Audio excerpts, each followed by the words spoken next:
Kita sedikit bahas terkait komoditas energinya ya Mbak. Saat ini yang jadi highlight kan sebenarnya di minyak dan juga batu bara nih.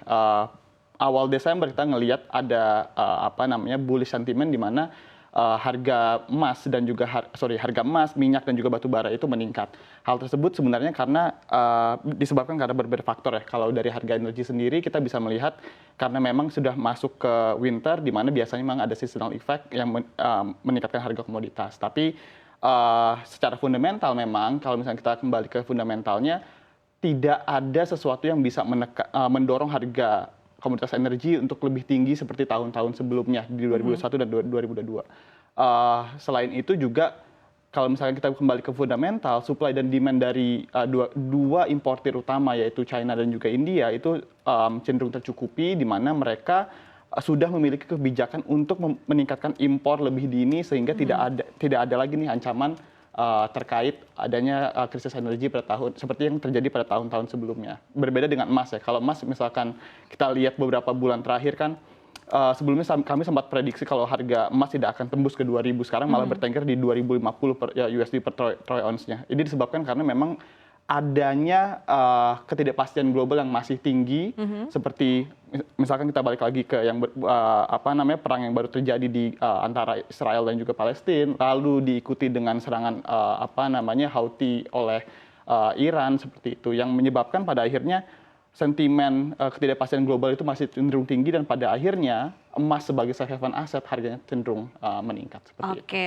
baik. Nah, dan di satu sisi juga memang para pelaku pasar masih wait and see yang melihat kebijakan-kebijakan dari Bank Sentral ini juga menjadi salah satu pendorong begitu untuk pergerakan harga emas ini juga mesat begitu ya Mas Zudi. Nah, kemudian dari Mas Bias sendiri melihatnya tadi sentimen-sentimen yang disampaikan oleh Mas Zudi begitu ya bahwa memang di satu sisi masih ada sentimen ketidakpastian yang menggerakkan harga emas berada di atas 2000-an dolar begitu per troy ounce-nya, dan di satu sisi tadi juga berkaitan dengan harga batubara seperti harga batubara dan juga minyak. Seperti apa Mas Bias melihatnya? Oke, mungkin menyambung tadi kita mulai dari yang komoditas energi. Kita ngelihat memang udah ada decoupling nih antara harga minyak dengan harga batubara. Udah nggak lagi bergerak beriringan seperti zaman dulu. Karena memang satu penggunaannya beda, sentimennya juga berbeda. Kalau harga minyak lebih banyak dipengaruhi oleh ekspektasi keterbatasan supply karena dampak geopolitik. Tapi kalau di satu sisi batu bara sendiri, karena ternyata pemain terbesarnya hanya Cina, India, Jepang, di mana memang import untuk Cina cukup tinggi tahun ini, tapi kita ekspektasikan ke depan akan relatif turun. Karena memang supply-nya akan mulai membaik. Dan jangan lupa bahwa untuk pasar batu bara sendiri, Indonesia produksi batu baranya naik lebih dari 10%, hampir 15%. India sendiri juga sebagai salah satu penghasil batu bara thermal terbesar di Asia, itu juga naik 10% tahun 2023. Nah, ini membuat kita cukup paham lah kenapa harga batu bara relatif stagnan dan mungkin agak susah naik kembali ke pre-COVID level. Karena di tahun lalu memang ada masalah supply yang luar biasa ketat gitu ya. Tapi tahun ini kita lihat dengan dua produsen batu bara terbesar di Asia, Cina dan India produksinya naik lebih dari 10%, ya kita melihat memang sudah selayaknya harga batu bara cukup tertekan. Tahun depan seperti apa? Kita ekspektasi tahun depan akan lebih turun lagi gitu ya. Ekspektasi kami sih sekitar 120 US dollar per ton untuk rata-rata, dan akan lebih rendah di semester pertama. Nanti baru akan pulih mungkin ke kisaran 140-150 US dollar per ton di semester kedua. Karena di semester pertama kita masih cukup melihat bahwa demand untuk batu bara di kawasan regional Asia mungkin masih akan relatif rendah karena ada dampak perlambatan ekonomi Cina. Baru akan recover di semester kedua. Harga emas seperti apa? Ini berbanding terbalik, emas ternyata masih berperan sebagai safe haven asset, masih dipandang sebagai instrumen hedging yang paling baik gitu ya. Jadi mungkin masih akan baik sampai dengan nanti mulai ada tren penurunan suku bunga. Kita sih ekspektasi ada tren penurunan suku bunga mulai dari kuartal kedua, kuartal ketiga. Jadi masih akan baik, kami melihat masih akan bertahan di atas level 1.950 US dollar per troy ounce. Sebelum nanti mungkin akan terkoreksi di semester 2, berkebalikan dengan harga komoditas energi atau lainnya gitu ya. Mungkin kita ekspektasi rata-rata di tahun 2024 nanti harga emas akan berada di kisaran 1.900 US dollar per troy ounce, lebih rendah daripada level harga sekarang. Oke, baik. Tadi sudah di-mention begitu tadi level-level harga perkiraannya untuk di tahun 2024 oleh Mas Bias. Tadi kalau saya rekap begitu tadi di 120 dolar per troy ounce-nya begitu untuk di semester 1 untuk harga batu bara, kemudian baru di term kedua di 140 hingga 150 begitu, dan harga emas tadi di 1.900-an. Kalau dari Mas Dudi sendiri proyeksinya akan berada di level berapa? Untuk proyeksi komoditas energi sebagai contoh batu bara kita nggak jauh berbeda dengan Mas Bias ya. Kita prediksi di 117 per tonnya untuk tahun 2024 dan kemudian akan turun lagi ke 102 per tonnya untuk tahun 2025. Sedangkan kalau minyak kita masih prediksi harganya akan terkoreksi lebih dalam di sekitar 70,8 USD per barelnya. Sedangkan kalau emas kita prediksi pasti akan bertahan di atas 2.000 USD per troy ounce-nya hingga tahun 2024 secara rata-rata. Oke, berkaitan dengan transisi energi, dan di satu sisi ini juga tentu akan berpengaruh begitu kepada pergerakan harga komoditas, hanya batu bara dan juga minyak, tapi juga nikel begitu ya, menjadi source utama untuk baterai kendaraan listrik. Ini seperti apa? Bicara tentang transisi energi ya, kami percaya bahwa ini akan bertahap, tidak akan serta-merta immediately langsung tergantikan. Dan memang prosesnya sudah menuju ke arah sana, kita sedang berproses untuk mengurangi carbon emission, tapi di satu sisi belum dalam jangka pendek akan merubah structural supply dan demand untuk energi yang carbon based.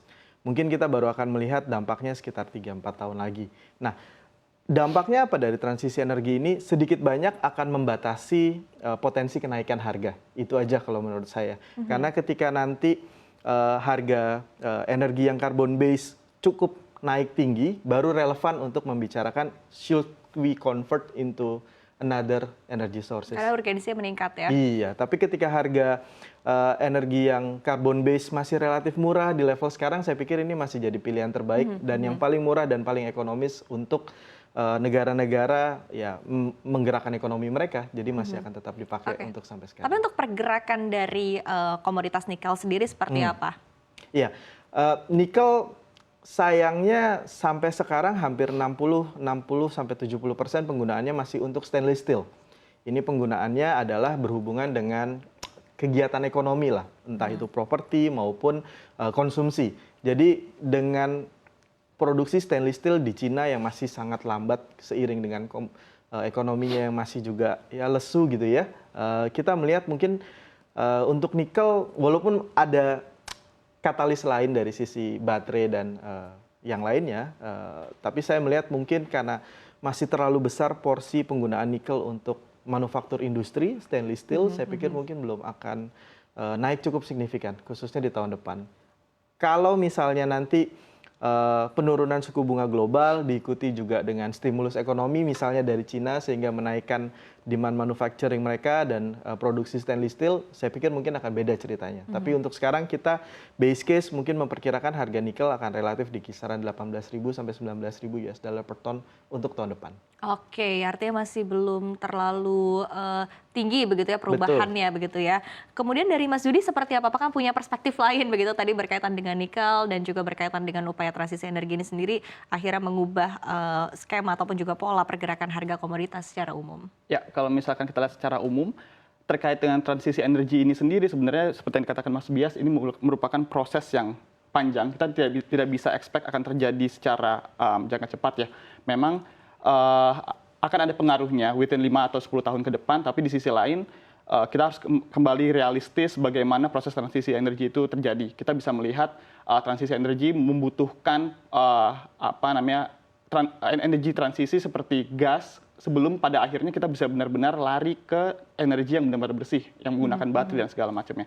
Di sisi lain, sedikit menambahkan yang disampaikan oleh Mas Bias, 40% penggunaan nikel itu masih dari sektor stainless steel, sedangkan baterai itu hanya sekitar 10-20%. Jadi dari sisi harga nikel sendiri memang faktor utamanya bukan hanya transisi energi, tapi juga kelesuan ekonomi terutama dari konsumen terbesar yaitu China, yang kita bisa lihat PMI China itu masih cenderung naik turun, fragile di tembus 50, bulan depannya turun lagi ke 49 seperti itu. Nah, di dalam jangka menengah panjang kita tidak bisa terlalu mengekspek nikel akan terlalu bersinar ya, karena di sisi lain ada perkembangan alternatif baterai seperti dari LFP yang menggunakan besi sebagai base-nya, sehingga walaupun nikel masih menjadi saingan ketat penggunaan baterai, tapi di sisi lain ketika ada teknologi yang lebih baru dibandingkan nikel yang bisa menjamin efisiensi yang lebih tinggi, maka harga nikel akan cenderung tertekan. Seperti itu.